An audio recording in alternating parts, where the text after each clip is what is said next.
বলেন তাকওয়ার মেডিসিন দিয়ে জবানটারে আটকাইয়া দাও, আল্লাহর ভয় এটা অন্তরে ঢুকাইও, এরপরে জবানটারে কন্ট্রোল করো। আমি মিথ্যা বললে আমার আযাব হবে, আল্লাহর ভয় অন্তরে ঢুকাও। জবানের বল, হে জবান মিথ্যা বলা যাবে না, আল্লাহর আদালতে আসামি করায় দাঁড়াতে হবে। মিথ্যা মানুষকে মরার আগেই ধ্বংস করে দেয়, একদিন আগে পড়ে আল কিযবু ইহলিক। আল্লাহ কোরআনে বলেন ওয়াইলু ইয়াউমা ইযিল লিল মুকাদ্দিবিন, ওয়াইলু ইয়াউমা ইযিল লিল মুকাদ্দিবিন, ওয়াইলু ইয়াউমা ইযিল লিল মুকাদ্দিবিন। মিথ্যাবাদীর জন্য ওয়াইল নামক জাহান্নাম, মিথ্যাবাদীর জন্য ওয়াইল নামক জাহান্নাম। ওয়াইল কে হুজুর, কে হুজুর না, কে ধনী, কে গরিব, কে ডাক্তার, কে রোগী, কে ইমাম, কে মুক্তাদি, কোনো ভেদাভেদ নাই। সবার বেলায় কাফন তিনটা কালার, সবার সমান। কাফনের উপরে লেখা থাকবে নি বড় হুজুরের লাশ থাকবে, জিন্দেগি মে বন্দেগি তু করনা হে, জিন্দেগি মে বন্দেগি তু করনা হে, जिंदगी बे बंदगी शर्मिंदा है, जिंदगी बे बंदगी शर्मिंदा है। दुनिया में हो दुनिया का तलबगार ना हो, बाजार से गुजर हो खरीदार ना हो। ये दुनिया एक मिसल का फूल है, ये दुनिया एक मिसल का फूल है। जिंदगी में बंदगी तू करना है, जिंदगी में बंदगी तू करना है, जिंदगी में बंदगी शर्मिंदा है, जिंदगी में बंदगी शर्मिंदा है। जिंदगी में बंदगी कुन बंदगी, बंदगी पे जिंदगी शर्मिंदगी। सब महा औषध দরুদ সবকিছু কমপক্ষে 100 থেকে বলেন না কেন 300 বার। বিনা ওযুতে না পড়া ওযুর সাথে পড়লে আরো ফজিলত। সময় ব্যস্ত, যেহেতু 24 ঘন্টা ঘুমের আগে পড়বেন, সময় তো ব্যস্ত, মোবাইল নিয়ে সময় নেই। কমপক্ষে 300 বার দরুদ পড়ে ওযু সহকারে কিবলার দিকে কাত হইয়া ওযু সহকারে দরুদ পড়ে ঘুমাবেন, ইনশাআল্লাহ দরুদের বরকতে রাসূলের সাথে মোলাকাত হয়ে যাবে। যাদের আয়োজনে মাহফিল, আল্লাহ সবাইকে কবুল করেন। উলামায়ে কেরাম আলোচনা করেছেন, ইনশাআল্লাহ আমার পরেও আলোচনা করবেন মুহতারাম খালিদ সাইফুল্লাহ সাহেব মিরপুরি।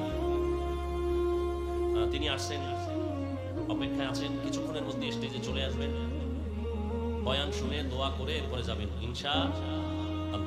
আলেমদের মহব্বত করবেন, কে বড় কে ছোট, সাপ ছোট হলেও কিন্তু নিষ্ক্রিয়া খুব বেশি। ওলামায়ে কেরামকে যত পারেন কাছে নেবেন, যত পারেন কাছে যাবেন, দূরে সরলে আপনার বিপদ। পুরা দুনিয়ার মানুষের জন্য এখন একমাত্র গার্ডিয়ান মুসলমানের জন্য ওলামায়ে কেরাম।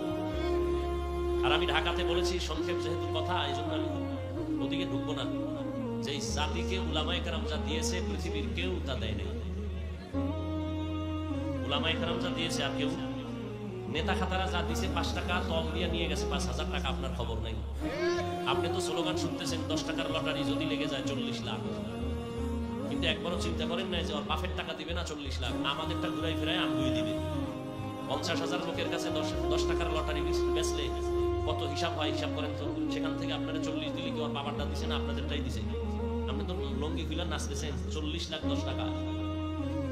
দুনিয়াদার কোনোদিন মানুষকে স্বার্থহীনভাবে কোনোদিন উপকার করবে না, একমাত্র নিঃস্বার্থভাবে মানুষের উপকারের জন্য।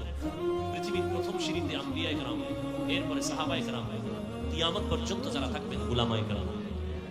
এজন্য উলামায়ে কেরামদের সাথে সম্পর্ক বাড়াবেন, বিরোধিতা করবেন না। করলে এই বাংলাদেশে যা চোখের সামনে দেখতেছেন ভেজাল, সব আলেমদের সাথে বেয়াদবির ফলাফল, আর কিচ্ছু না। হিসাব করে দেখেন, মেয়ে আপনি আউযুবিল্লাহ পারেন না, আপনি ইমামের সাথে বেয়াদবি করেন, এমনি করেন হেমনে করেন, বয়ান শিখান, তো ইমাম রাখছেন কেন? আপনি নামাজ পড়াইতেন না, এই বেয়াদবি কেন? ওই ওলামায়ে কেরাম তো আপনাদের সাথে বেয়াদবি করে না, আপনি গালি দেন তার জবাব দেন। ওই ওলামায়ে কেরাম তো দেখলে আপনারা সালাম দেয়, সে তো পয়সা থাকে না যে আপনি দিবেন। ওলামায়ে কেরাম তো কোনোদিন মোনাজাতে কার জন্য বরদোয়া করে নাই। জানি আমরা আপনারা আমারে কারা কারা গালি দেন, তাও জানি, কিন্তু কখনো তো বলি না আল্লাহ অমুকের ধ্বংস করো, বরং সবার জন্য দোয়া করি। কবরওয়ালাদের জন্য আলেমরা দোয়া করে, ব্যবসায়ীদের জন্য দোয়া করে, অসুস্থ রোগীর জন্য দোয়া করে। কোনোদিন তো আলেম কারোর সাথে দুশমনি করে বরদোয়া করে নেই, ডাকছেন, হাজির হয়ে গেছে, হুজুর আমার ঘরে আসবেন একটু দোয়ার জন্য, চলে গেছে। কি দেন বিনিময়? গালি ছাড়া। এই জন্য ওলামায়ে কেরামকে কাছে নিয়ে, যারা নবীর ওয়ারিস, ওলামায়ে কেরাম যতদিন থাকবেন আল্লাহ পাক শান্তি দুনিয়াতে ততদিন রাখবেন। ওলামায়ে কেরামের বিরোধিতা করবেন না, সর্বশেষ ক্ষতি আপনারই হবে। আমরা ওলামায়ে কেরাম মোটামুটি এক। আপনারা যতটুকু ভাগ দেখতেছেন এটা আপনাদের কারণে, বেশি আবেগ দেখেন। ওলামায়ে কেরামরা সব এক, আলাদা করে রাখছে আমাদের ভক্তবৃন্দরা। ফেসবুকে আউলে জাউলে লেখে, আবেগ দেখায়। যারা আলেমদের বিরুদ্ধে লেখে এরা বেয়াদব। আলেমের সম্মান কমানোর জন্য যারা ফেসবুকে মিডিয়া প্রপাগান্ডা ছড়ায় এরা বেয়াদব। আল্লাহ হেদায়াত দান করুন।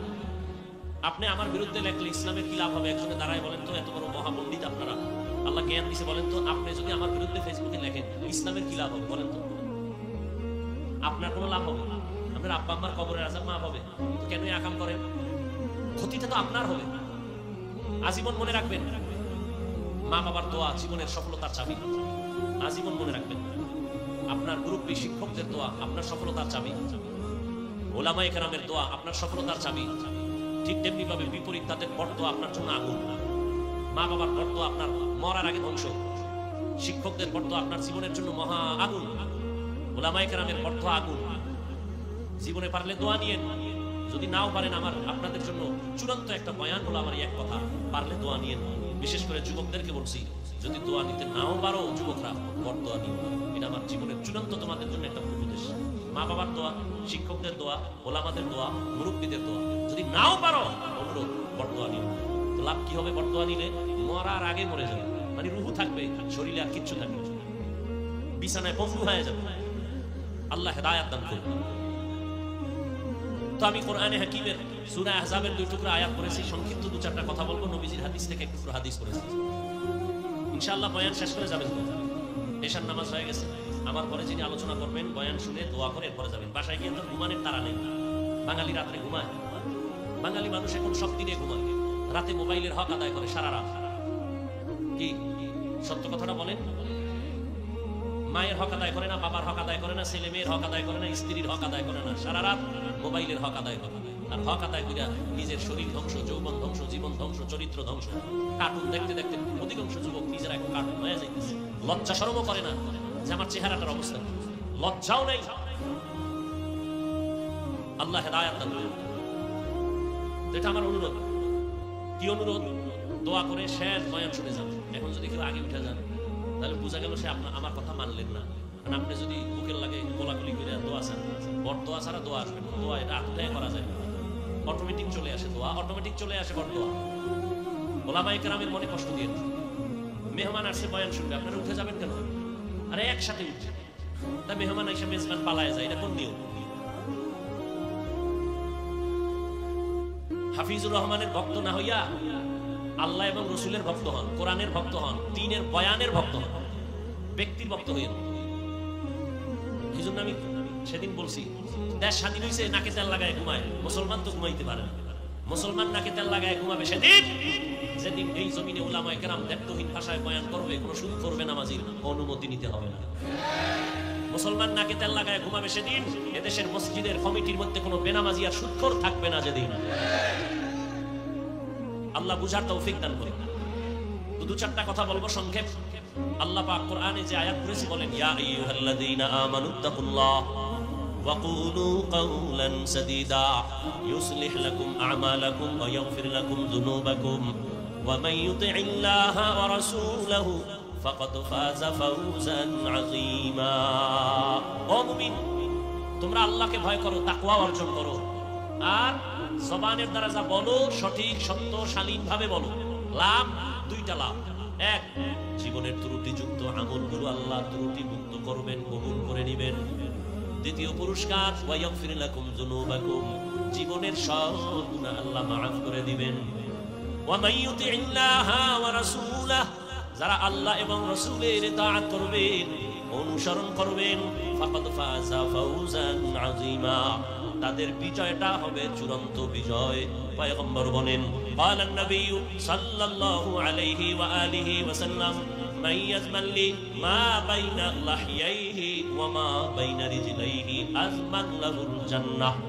রহমতের নবী বলেন, হে উম্মত, দুটো জিনিস যদি তোমরা হেফাজতের জিম্মাদারি নাও, আমি নবী তোমাকে জান্নাতে নেওয়ার জিম্মাদারি নিব। ওই জিনিস এক, দুই ঠোঁটের মাঝের জিহ্বার হেফাজত করো, দুই লজ্জাস্থানের হেফাজত করো। যদি দুইটা হেফাজত করো, আমি নবী ওয়াদা করলাম তোমাকে না নিয়ে জান্নাতে আমি যাব না। আয়াতের কথাও জবান কন্ট্রোল করো, হাদিসের কথাও জবানকে কন্ট্রোল করো। চোখের কন্ট্রোল করতে বললেন না, কানকে বললেন না, হাতকে বললেন না, পাকে বললেন না, জবানকে বললেন কেন? জবান শরীরের মধ্যে মারাত্মক একটা অস্ত্র, ব্লেডের থেকেও ধার বেশি, চারদিকে ব্লেডের মতো ধার। জিহ্বা এমন এক ধারালো অস্ত্র, ডানে মারলেও কাটে, বামে মারলেও কাটে, ব্লেডের মতো। এজন্য হাদিস শরীফে নবী বলেন, প্রতিদিন সকালবেলা হাত, চোখ, কান, অন্তর জিহ্বা কাছে বানা যায়। জবানে কি কইয়া ভেজাল লাগায় আল্লাহ আমরাই বিপদে ফেলাই। জবান থেকে হাত পানা চায়, চোখ পানা চায়, কান পানা, অন্তর পানা চায়। জবান এক মারাত্মক অস্ত্র। সেই জবানের কথায় মুহূর্তে মানুষ আল্লাহ প্রিয় হয়, মুহূর্তে মানুষ আল্লাহ অপ্রিয় হয়। জবান এক মারাত্মক অস্ত্র। কেমনে? বা চূড়ান্ত বেঈমান, আল্লাহ মানে না, হঠাৎ জবান খুলে যদি পড়ে লা ইলাহা ইল্লাল্লাহ মুহাম্মাদুর রাসূলুল্লাহ, এক মিনিট আগে যেই লোকটা ছিল বেদিন, একই জিহ্বার আওয়াজ, কালেমার সাক্ষী দেওয়া মাত্র এখন সে মুমিন হয়ে গেল। আবার এই জিহ্বা দিয়া যদি বলে আল্লাহ জালেম, ঈমান আছে? একই জিহ্বার আওয়াজ, একবার মুমিন আর একবার বেঈমান। জমিনের মধ্যে এক আল্লাহর বান্দি এমবিবিএস ডাক্তার গবেষণা করে করে করে করে কোরআন হাতে নিল, ইসলামের উপরে স্টাডি করে দেখলো, নারীদের উপরে আল্লাহ আইন করেছেন পর্দা করো। ওয়াকারনা ফি বুয়ুতিকুন্না, ঘরের মধ্যে তোমরা বসবাস করো। প্রত্যেকটা জিনিস বানানেওয়ালা কিভাবে ওই জিনিসটা ব্যবহার করবে ওইটা উদ্দেশ্য করে বানায়, নিয়ম শিখায়। নারীদের আল্লাহ বানানোর সময় বানাইছে এরা একটু সেফ থাকবে, রোদের তাপ থেকে একটু আরামে থাকবে, ঘরে থাকবে। পুরুষের আল্লাহ বানানোর সময় বানাইছেন এটার উপরে বৃষ্টি যাবে, এই বডির উপরে রোদের তাপ যাবে, যেন শক্ত করে বানাইছে। প্রত্যেকটা জিনিস পরিচালনার ক্ষেত্রে নিয়ম আছে, নিয়ম ছাড়া চালাইতে গেলে অকালেই তার ধ্বংস। নারীরা ঘরের মধ্যে থাকবে, পর্দা রক্ষা করবে, বেগানার থেকে নিজের হেফাজতে রাখবেন। এমবিবিএস ডাক্তার বলে নারীর উপরে একচেটিয়া, এইটা কেমন আইন? আল্লাহ বড় জালেম। নাউজুবিল্লাহ। সেই জমানে এত গালি, এত গীবত, এত মিথ্যা কথা বলেন, সেখানে নাউজুবিল্লাহ আসতে কোনো সময় দরকার। আল্লাহ হেদায়েত দান করুন। আল্লাহ বড় জালেম বলে ফেলল, এমবিবিএস ডাক্তার মূর্খ না? একই জবান, জিহ্বার কথার দ্বারা এখন সে জালেম বলার কারণে মুমিন ছিল, বেঈমান হয়ে গেল। জিহ্বা এমন একটা ধারালো অস্ত্র, চেয়ারের মধ্যে বসে জাস্টিস যদি একটা খুনি আসামিকে বলে বেকসুর খালাস, ফুলের মালা গলায় পরে চলে যাবে, কোনো অপরাধ নাই। আবার এই জিহ্বা নাড়াইয়া যদি বিচারক বলে ওরে ধর, নিরপরাধ ব্যক্তিটাও আসামির কাঠগড়ায় হেনকাপ লেগে যাবে। একজন যুবক আল্লাহর গোলাম অপরিচিত একটা যুবতী মেয়েকে যদি বলে তোমাকে আমি বিবাহের বন্ধনে কবুল করে ফেললাম, জীবনের সে আপন হয়ে গেল, জীবন সঙ্গিনী। আবার এই জীবনের আপন মেয়েটাকে যদি জিহ্বা দিয়ে একটা শব্দ বলে দেয় তুমি তালাক, মুহূর্তের মধ্যে একই জিহ্বার আওয়াজে এখন সে পর হয়ে গেল। জিহ্বা বড় মারাত্মক অস্ত্র, শুধু কি তাই? আবার ভালোর দিকে তাকাইলে দেখবেন জিহ্বা কত বড় নিয়ামত, কত বড় নিয়ামত। চোখ একটা সিসি ক্যামেরা, খানার ভেতরে ভেজাল আছে না নাই চোখ ধরে ফেলেছে, কিন্তু চোখের ক্যামেরার পাওয়ার কম। এবার জিহ্বার মধ্যে আল্লাহ এমন মেডিসিন লাগাই দিয়েছে, যেই ময়লা যেই চুলটা চোখে ধরা পড়ে না সেটা জিহ্বায় ধরা পড়ে, পড়ে না, পড়ে না। কত বড় নিয়ামত। আল্লাহ বলেন এই জবানটারে কন্ট্রোল করো, খবরদার অন্যায় থেকে জবানকে বাঁচাও। জবানের কথার দ্বারা মানুষ মিথ্যার আশ্রয় নেয়, জবানের একটা টেলিফোন দিয়া ভালো মানুষটারে ক্ষতির পথে নিয়ে যায়। একটা জিব্বা দিয়ে কথা বলছে, ওরে সাইজ করতে হবে, বাস জবানের কথায় দর্শক পিছনে লাগিয়ে গেছে, তোমার এত টাকা দিবে এমন করো। মানুষের জীবনের সবকিছু ব্যক্ত হয় জবানের মাধ্যমে। আমি সুস্থ নাকি অসুস্থ, আমার জবানের কথাটা প্রকাশ করে। আমি ভালো না খারাপ, আমার জবানটা মানুষের কাছে ব্যক্ত করে দেবে। আমি শান্তিতে আছি না অশান্তিতে আছি, আমার জবানটা ব্যক্ত করে দেবে। আল্লাহর দেয়া বড় নিয়ামত এই জবান। এই জন্য নবী বলেছেন কন্ট্রোল করো। আমি নিজে মুহাম্মদ তোমাকে জান্নাতে নেওয়ার জিম্মাদারি দিলাম, জবানকে কন্ট্রোল করো। হাত অন্যায় করে, এটাকে কেমনে কন্ট্রোল করা যায়? দোনো রশি দিয়া হাত বেঁধে দাও। পা অন্যায় করে কি করা যায়? পাও বাঁধো। কান অন্যায় করে কেমনে কি করি? কানে পট্টি লাগায় দাও। চোখ অন্যায় করে বলে চোখের মধ্যে কালো কালারের গ্লাস লাগায় দাও, চশমা লাগায় দাও। হাত কন্ট্রোল করা নিজের দ্বারা সম্ভব, চোখ সম্ভব, কান সম্ভব, পা সম্ভব। জিহ্বাটারে কেমনে করি? এর যত থামাইতে চাই ও আমার আগে বেড়ে যায়, মিথ্যা কথা বলে, কসম খায়, গীবত করে। এটারে কি রশি দিয়া বাঁধা যাবে? কয় রশি দিয়া বাঁধা যাবে না। কি করা যায়? কষ্টেপ লাগাও। জিহ্বার মধ্যে কষ্টেপ থাকবে না। সুবহানাল্লাহ, কথা বলেন না কেন? এটারে কেমনে আটকাই? হাত আটকাই বলছি, চোখ আটকাই বলছি, কান আটকাইছি, পা আটকাইছি, জিহ্বাটারে কেমনে আটকাই? দুনিয়াতে এমন কোন মেডিসিন নাই যে জিহ্বাটারে আটকাইবা। এটা এমন এক বরকতি নিয়ামত, এটাকে কন্ট্রোল করার জন্য আমি আল্লাহর পক্ষ থেকে একটা মেডিসিন দিছি। ওই মেডিসিন যদি ব্যবহার না করো কোনদিন তোমার জিহ্বা কন্ট্রোল হবে না। ওই মেডিসিন আমার আল্লাহ দিছেন, ওই মেডিসিনের নাম হলো তাকওয়া। আর কে দারাত খৌফে হকদার দিল মাদাম জান্নাতুল মাওয়া দেহাত রাম কাম জুজবা হকজি সে মখাজ ইনসুজা ফজলে উআমস্তে দরজুমলা জাহা। তাকওয়া দিয়ে জবানটারে আটকায় দাও, আল্লাহর ভয়। এখানে আপনারা যারা আছেন, আমি যদি জিজ্ঞাসা করি আপনারা কারা কারা আল্লাহকে ভয় করেন, সবাই হাত উঁচু করে বলবে আমরা হুজুর থেকে বেশি করি। অথচ এখানে এমন আশিকের রাসূল আছে, ফজর পড়ে নাই, যোহর পড়ে নাই, আসর পড়ে নাই, মাগরিব পড়ে নাই, এখানে এশার নামাজ চলছে, সূরা দুলে ভয় বিড়ি টানছে, এশা পড়ে নাই। আমি টুপি মাথায় দিয়া বলি আল্লাহকে ভয় করি, আপনি টুপি বাদ দিয়া বলেন আমি আল্লাহকে ভয় করি। আমি দাড়ি রেখে বলি আল্লাহকে ভয় করি, আপনি দাড়ি জবাই করে বলেন আপনি আল্লাহকে ভয় করেন। আমি পর্দা রক্ষা করে বলি আল্লাহকে ভয় করি, আপনি বেপর্দা হয়ে বলেন আল্লাহকে ভয় করি। আমি হালাল খায়া বলি আল্লাহকে ভয় করি, আপনি হারাম খায়া বলেন আল্লাহকে ভয় করি। সব ভয় কি সমান না? আপনি ভয় বুঝেনই না। উদাহরণ তো বলা যায়, সন্তান মা বাবারে ভয় করে, বলে প্রমাণ, মা বাবার সামনে সন্তান কখনো অন্যায় করে না, মায়ের ভয়। শিক্ষকের ছাত্র ভয় করে, প্রমাণ, বলে শিক্ষকের সামনে ছাত্র অন্যায় করে না, মায়ের ভয়। ঠিক যারা আসলেই আমার আল্লাহকে ভয় করবে ওই বান্দা গলায় ছুরি লাগাবে, দাড়ির মধ্যে ছুরি লাগাবে না। हर के दारत खौफे हक़दर दिल मदाम जन्नतुल मावा देहादु रामकाम। একজনের সাপের ভয় পায়, তার প্রমাণ কি? সে সাপ দেখলেই ধরে। কি বলেন আপনারা? যে সাপকে ভয় পায় সে ধরবে দূরের কথা, যেখানে সাপ থাকার সম্ভাবনা আছে ওই কাছেও যায় না। এমন ভয় পায় ঘুমের ভিতরে সাপ সাপ পায় চিল্লায়। যারা আল্লাহকে ভয় করবেন এদের জীবন যাবে গুনাহের কাছে যাবে না। এরে যুবক, তুমিও মুসলমান আমিও মুসলমান, তোমার আমার আল্লাহ এক, নবী এক, কোরআন এক, কাবা এক, ধর্ম এক, কালেমা এক, আলাদা। যুবকেরা বলছি, যুবকেরা কম, তবু আল্লাহর আমার আল্লাহ দুই না এক। তুমি আমি একই আল্লাহর গোলাম, তোমার আমার কালেমা এক, কোরআন এক, কাবা এক, দুনিয়াতে আসছি তাও এক।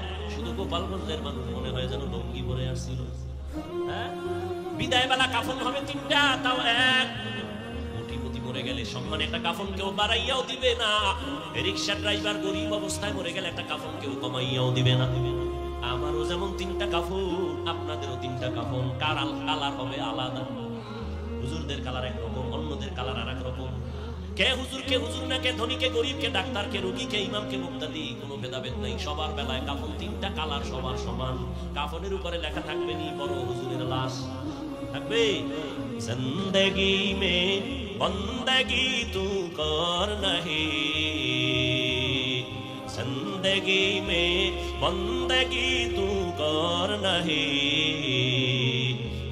जिंदगी में बंदगी शर्मिंदा है, जिंदगी में बंदगी शर्मिंदा है। दुनिया में हो दुनिया का तलबगार ना हो, बाजार से गुजर हो खरीदार ना हो। ये दुनिया एक मसले का फूल है, ये दुनिया एक मसले का फूल है। जिंदगी में बंदगी तू कर नहीं, जिंदगी में बंदगी तू कर नहीं, जिंदगी में बंदगी शर्मिंदा है, जिंदगी में बंदगी शर्मिंदा है। जिंदगी में बंदगी कुन बंदगी, बंदगी में जिंदगी शर्मिंदगी। मेरे যুবক আল্লাহর গোলাম, ভালো করে বুঝো, আল্লাহর ভয়ের নাম তাকওয়া, আল্লাহর ভয়ের নাম খৌফ, আল্লাহর ভয়ের নাম খাশিয়া। এটা এমন একটা পুঁজি, যদি অর্জন করা যায়, মায়ের গর্ভ থেকে কেউ তাকওয়া নিয়ে আসে না, এটা অর্জন করতে হয়। বলে কোথা থেকে অর্জন করবা? লিকুল্লি শাইইন মা'দিনুন ওয়া মা'দিনুত তাকওয়া কুলুবুল আরিফিন। প্রত্যেকটা ভালো জিনিস থাকার গোডাউন আছে, তাকওয়ার গোডাউন হলো আল্লাহর প্রিয় বান্দাদের কলব। ওখান থেকে তুমি তাকওয়া নাও। নবী হাদিসে বলেন আত-তাকওয়া হাহুনা, আত-তাকওয়া হাহুনা, আত-তাকওয়া হাহুনা। তাকওয়া এটা অন্তরে থাকে, অন্তরে থাকে, অন্তরে থাকে, ওখান থেকে অর্জন করো। আল্লাহর ভয় অন্তরের মধ্যে ঢুকাও, যদি ঢুকাইতে পারো। তাকওয়া যার মধ্যে আছে তার প্রমাণ হলো সে গুনার কাছে যাবে না, গুনাহ করবে না। ক্বালান নবী সাল্লাল্লাহু আলাইহি ওয়া আলিহি ওয়াসাল্লাম ইত্তাকিল মাহারিম তাকুন আ'বাদান নাস। আল্লাহর নিষিদ্ধ জিনিস থেকে নিজেকে বাঁচাও, তো তোমার মর্যাদা মানুষের কাছে, আল্লাহর কাছে তোমার বেড়ে যাবে। হারাম থেকে নিজেকে বাঁচাও। না খাইয়া মরবো, তারপর হারাম টাকা পেটে ঢুকাবো না। না খাইয়া মরে যাব, কিন্তু হারাম কামাই রুজি আমার ঘরের মধ্যে নিব না। ওই সমস্ত কুলাঙ্গার বাবাদের প্রশ্ন করতে মনে চায়, ও বাপ নামের কলঙ্ক, তোমারে কে কইছিল বিয়া করতে, কে বলছিল সন্তান নিতে? নিজে জেনে শুনে হারাম খাইয়া মরবি, আফসোস নাই, যাই না শুনে পায়খানা খাইয়া মর, আল্লাহ তো ফয়সালা করবে। কিন্তু আমার প্রশ্ন ওই জায়গায়, তোমার ঘরের মা, তোমার স্ত্রী, আমার মা, তোমার শিশু সন্তানটা বলো কি অন্যায় করেছে? মায়ের রক্ত তো পবিত্র, সন্তানের রক্ত তো পাপ। নির্লজ্জের মতো হারাম টাকা ঘরের মধ্যে ঢুকাইয়া নারীর রক্তটারে কেন নাপাক করছো? সন্তানের রক্ত কেন নাপাক করছো? তোমার মতো কুলাঙ্গার স্বামী, কুলাঙ্গার বাবা জমিনে আর কেউ না। তুমি বাপ নামের কলঙ্ক, স্বামী নামের কলঙ্ক। বিয়া বাদ দিয়া তোমার রোজা রাখা দরকার ছিল। কে বলছে বিয়া করছে?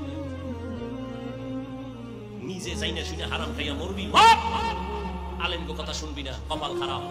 কিন্তু শিশু বাচ্চাটার রক্ত প্রিয়, ঘরের মা বোনের রক্ত প্রিয়, তুমি জেনে শুনে তাদের রক্ত কেন সুদের টাকা দিয়ে, ঘুষের টাকা দিয়ে নাপাক করলাম? তোমাকে অধিকার কে দিয়েছে? আল্লাহর ভয় অন্তরে নাই।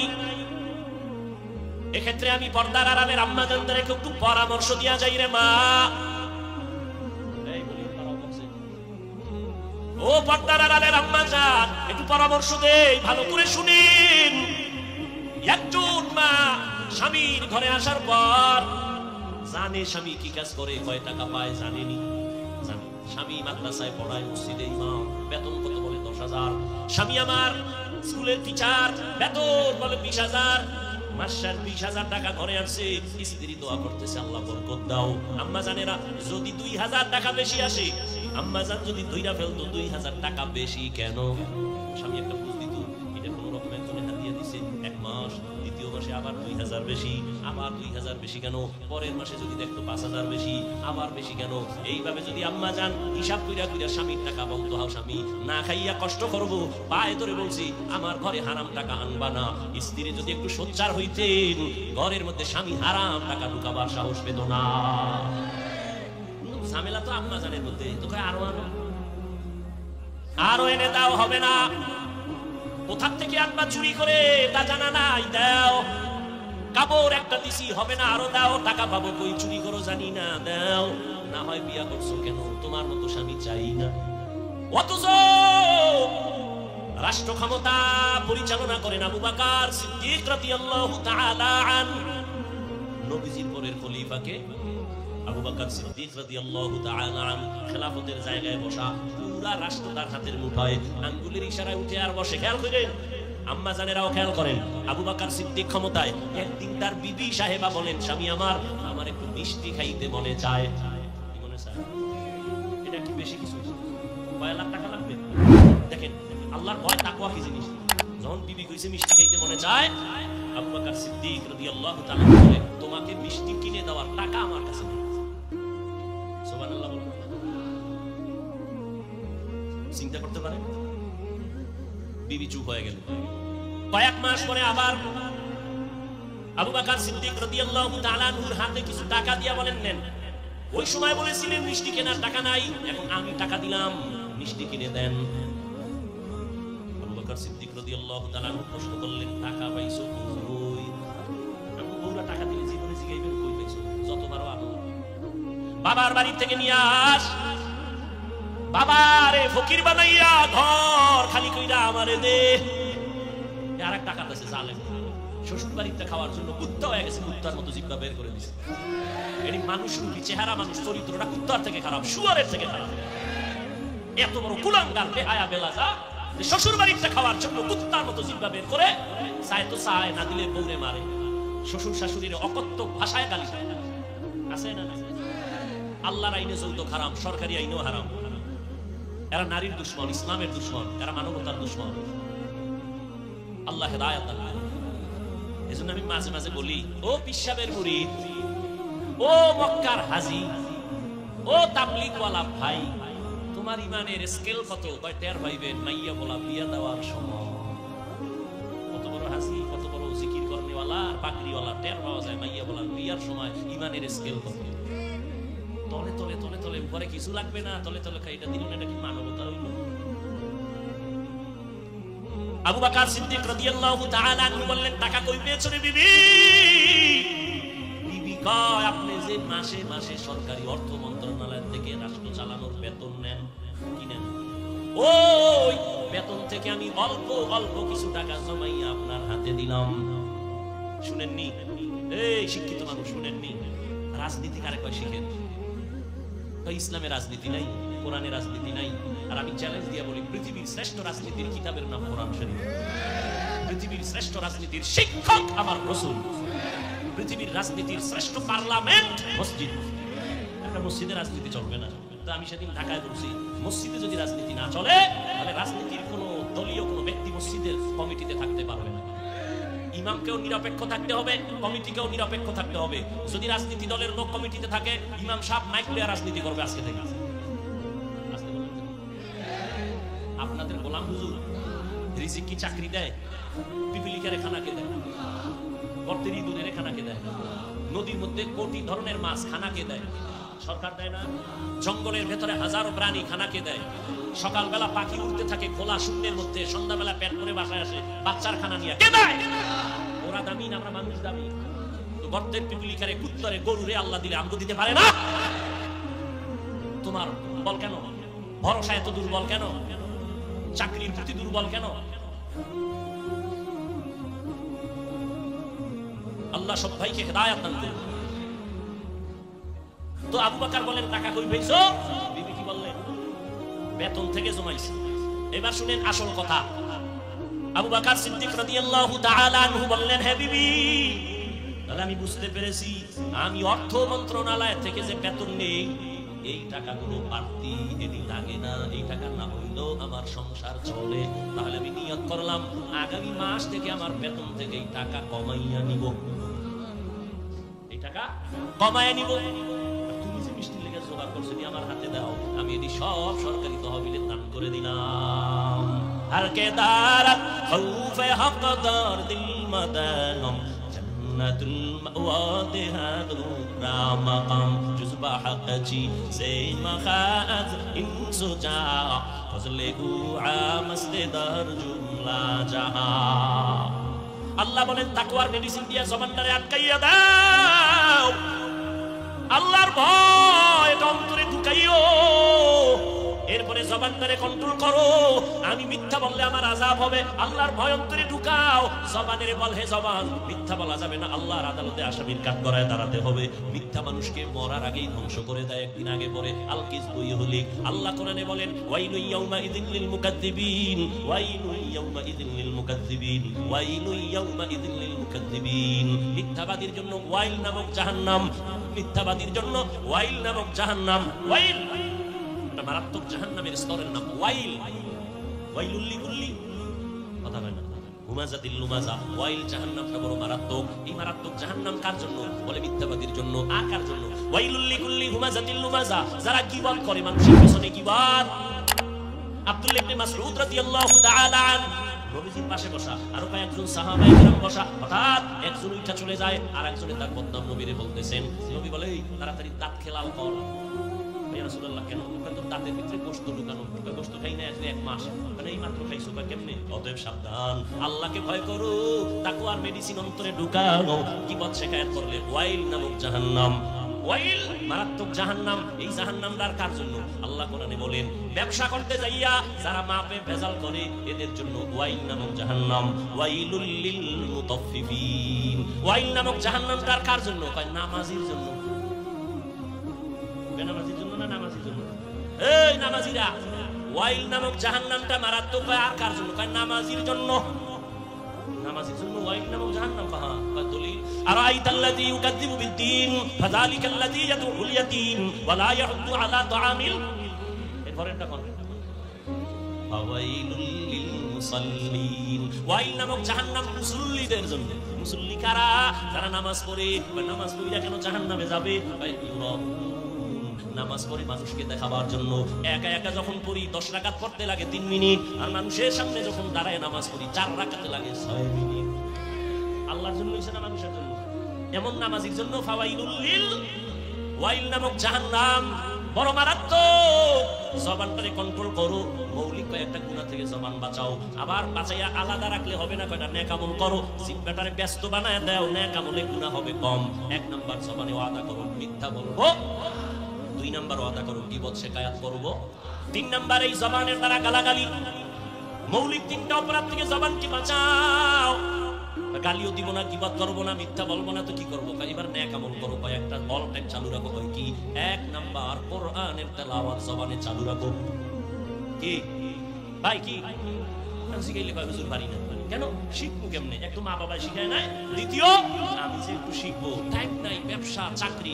আল্লাহ করোনার ইতিহাসটা টান দিল। ঘরের ভিতরে দরজা জানলা, ব্যবসা, ট্রেন, গাড়ি, দোকান বন্ধ করে করছি। লিখে দেওয়া আল্লাহ শুধু লুডু খেলছি, টাইম পাই নাই, ক্রামবট খেলেছি, আর মোবাইলের হক আদায় করছি। জবানে 1 নাম্বার কোরআনের তেলাওয়াত। বাঁচবেন কেমনে? আমি একটু আটকাই দিই, আল্লাহ আটকাইলে তুই পাই না। আমি আপনাকে আটকাই দিলে কি ছুটতে পারেননি? কোরআন তেলাওয়াত করবেন, সবাই জবাব দিলেন পারি না। আল্লাহর সাক্ষী রেখে বলেন আলহামদুলিল্লাহ পারেননি, এটা কোরআনের বাইরে। তাহলে এটা বলবেন হাঁটতে চলতে সব সময়। তবে একটা নিয়ম আছে, আছে কি ভাই? পানি পান করবেন, একটা নিয়ম আছে। ভাত খাইবেন, নিয়ম আছে। তো আলহামদুলিল্লাহ করবেন, একটা নিয়ম শিখে। আমল করলে বলবো না, এলে সাইডে করবেন। করবেন মা বোনেরও দিবেন। ফজরের সুন্নতের পরে ফরজের আগে, কি বললেন? সুন্নতের পরে ফরজের 1 গ্লাস বা 1 জগ পানি দিবেন। 11 বার দরুদ শরীফ পড়বেন ফরজের আগে। 11 বার দরুদ শরীফ পড়ে 41 বার আলহামদুলিল্লাহ পড়বেন, প্রত্যেকবার বিসমিল্লাহ সহ। ওইটা পানির মধ্যে দম দিবেন। 41 বার আলহামদুলিল্লাহ পড়া শেষ, এরপর আবার 11 বার দরুদ শরীফ পড়বেন। ওই পানিটা সারা দিন আগামীকাল ফজর পর্যন্ত এটা পান করবেন সবাই। আবার ফজরের পরে আমল।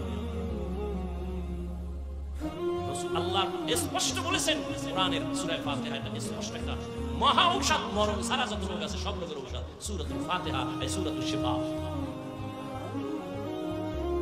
বলার দায়িত্ব বলে গেলাম, পড়বেন কিনা সেটা আপনার দায়িত্ব। কুল হুয়াল্লাহ সূরা পারেন প্রতিদিন 50 বার পড়বেন। কয়বার? আলহামদুলিল্লাহ আমি আমল করি, আপনাদের দিয়ে গেলাম। প্রতিদিন কয়বার? আগে 5 বার দরুদ শরীফ, পরে 5 বার দরুদ শরীফ, বিসমিল্লাহ সহ 50 বার। দুনিয়া তাই না সূরা পারেন? প্রতিদিন 41 বার করবেন। কি মাইয়ার বিয়ে হয় না, বলার বিয়ে হয় না?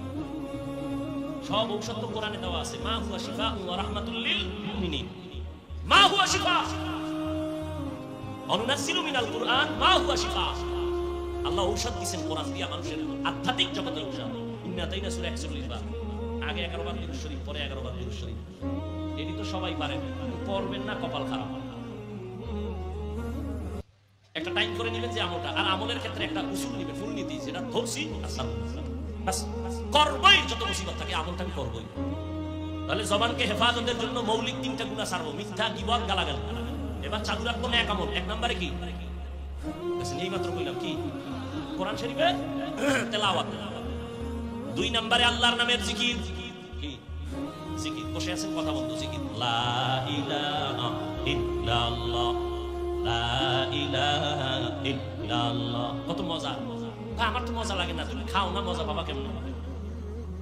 আল্লাহর নামের জিকির, নবীর জিকির না আল্লাহর জিকির? আল্লাহর জিকির করবেন, খবরদার। কয়টা হইল? 2 নাম্বার দরুদ শরীফের আমল। বসে আছেন, হাঁটতেছেন, কথা নাই, দরুদ সাল্লাল্লাহু আলাইহি ওয়া আলিহি ওয়া সাল্লাম, সাল্লাল্লাহু আলাইহি ওয়া আলিহি ওয়া সাল্লাম। আরেকটা আমল আছে ছোট, তাহলে কয়টা হইল? 4টে ছোট আমল। একেবারে ঋণ আদায় করতে পারেন না, এই আমল। ঘরে অসুস্থ রোগী, এই আমল। যেটা এখন বলবো ছোট আমল, সবাই পারেন, কপাল খারাপ করেন না। ইস্তিগফারের আমল, আস্তাগফিরুল্লাহ, আস্তাগফিরুল্লাহ, আস্তাগফিরুল্লাহ। মনে মনে খেয়াল করবেন, আল্লাহ গুনাহ তুমি মাফ করে দাও। কারণ আমার গুনার কারণে বুঝি আমার শিশু বাচ্চা অসুস্থ কষ্ট পায়, আমার গুনার কারণে বুঝি আমার রুজি রোজগারে বরকত হয় না, আমার গুনার কারণে বুঝি আমার ঘরে অসুস্থ রোগী সুস্থ হয় না। আস্তাগফিরুল্লাহ, তুমি ঋণ আদায় করার ব্যবস্থা করো, অসুস্থ রোগী সুস্থ বানাও। ইস্তিগফারের আমল কমপক্ষে প্রতিদিন 300 বার। কয়বার? তাহলে কয়টা আমল হইল? কোরআন তেলাওয়াত, জিকির, শরীফ, এরপর কি? ইস্তিগফার। আল্লাহরে ভাইলে আর আমল লাগে, আমলগুলো করবেন নি। আল্লাহ সবাইকে তৌফিক দান করেন।